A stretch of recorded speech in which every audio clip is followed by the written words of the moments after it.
Hey guys, it's me, Kat. Ugh, my hair looks rough today. Today's topic on this week's collaboration blog is ways that it help you stop cutting. Like for me, different ways that for me is like I would like to go and I do a lot of running and I do a lot of poetry and I use a lot of poetry and I write poetry and stuff. But there's like several ways that you can do to stop yourself from self-harming. I mean, anything. Go out for ice cream. I don't know. Watch TV. Like me, I like to listen to music. I like to write poetry. I like to run.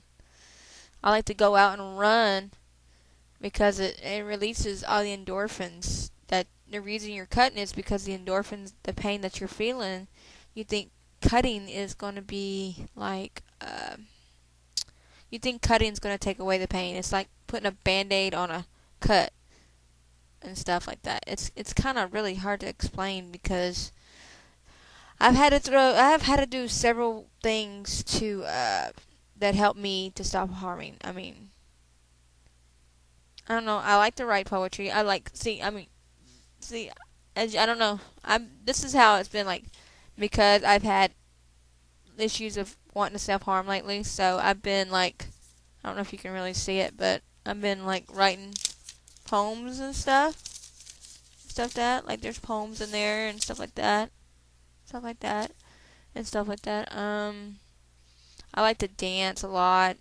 Some of my favorite shows I like to watch, like I love Charmed. So I have like a box set of Charmed. So like the other day I got really down, so I just decided to turn on Charmed and watch it and stuff, and it really helps me because for that brief 90 minutes or 60 minutes that I'm watching it, it helps me get out of that idea. So maybe watching your favorite program or I don't know, go outside, play with your dog. There's so many ways that can help you not harm yourself because harming yourself is just like a it's like how can I explain this oh god I don't know I'm not very good at explaining things. It's like shoot the reason I cut because it makes me feel better compared to the pain I'm normally in. Because I mean that's why I wear a lot of the bracelets and stuff because I had an issue that I want to cut on 9/11. I lost a friend and I had these urges and stuff to say, "Hey, I wanted to, but I knew I couldn't do it." But it's I know it's very difficult for anybody. It's difficult for anybody who's never cut to deal with their problems compared to a person who does cut or who has cut in their life. Um, it's hard to explain to people the reasons why we cut because cutting is like an adaptation of a way of coping with difficult issues, emotions, situations, and like that. And people who self injure themselves don't have like healthy ways of coping with pain. Like me, when I have a lot of pain and issues and stuff I deal with, I try to self harm myself. But I've found other ways of trying to deal with the self harming. I mean, God, it's hard for me because I got so much going on. Like the cutters, like myself, who do cut, we often feel like a sense of relief from any kind of tension or overwhelming feeling that we get after cutting because it feels like also another thing I know that many people who have cut or self harmed themselves has had some kind of physical abuse, sexual abuse, like me. One of the reasons why I have self harmed myself is because it's hard for me to say. I've been raped several times, and because of that, it's one of the many reasons why I self harm. It's kind of like to me, self harming or cutting is like a punishment to me because I see myself like in a negative way or not unserving or understanding the good things about myself. I mean, like I know I have depression, I have ADD, ADHD. And another reason I feel like I cut because sometimes I feel like my mom or my dad or any of my friends that are close to me don't listen, and they don't understand how I feel, so they don't understand the idea of cutting, because cutting is the explanation, the solution to all my problems. I also have a very low self-esteem, and it seems like people who have a lot of low self-esteem issues also are kind of like the ones who self-harm or cut themselves or do any kind of harming to themselves. I know because I cut so much, I know I have a lot of rage in myself, and I have a lot of anger, and it's got to go somewhere.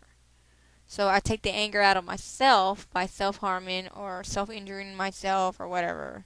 You know what I mean? It's like hard and stuff like that and like that. So it's also like a distraction from like my painful thoughts and feelings I had. Like week has been really hard for me because I lost a very close friend on 9/11.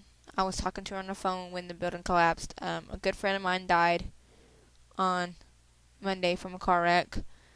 My uncle is dying. I've got so much pressure and stress on me right now that I'm getting these negative images and negative feelings in my head. So I try or want to self-harm. So some people say that self-harming is like a cry for help. And also they think it's a way to get people's attention and get them to notice the extent of the stress and how it is. And there's all kinds of ways. Sorry about that, guys. My phone is going off. There's all kinds of ways of like self-harming. Sorry, my phone's going off and it's like it won't shut up and like that. So we got a little Lady Gaga going here, guys. There's different symptoms of cutting and self-harming. I mean, the more common ways are like cutting, scratching your skin, burning or scalding yourself, punching things, throwing things. I have a tendency to also want to punch things, so guys, there are many ways you can stop harming yourself. Just find something that you like to do that's one to take that brief 5 to 10 minutes that you're doing or whatever, how long you ever want to take it, and use that and help you get that thought of self-harming and cutting out of your brain. You know, if I can do it, you guys can do it. If you need to get a hold of me, I will put all my information on the bottom down here. I know I had someone try to get a hold of me last week, and I truly am sorry that I didn't get back to you on Skype, but I was going through a lot of issues, and I didn't want to put my issues I had out right then on you. So, but I mean, there's always ways you can get a hold of me, and you can always get a hold of our main person, Bree. She has several ways you can get a hold of her, and you have ways to get a hold of me and everything. And guys, so I'll put all my information on the bottom in the box, and let us know if these videos are helping and stuff. So if I can make it, you guys can make it. Thanks for tuning in, and like we always say, stay strong. Love you guys. Bye.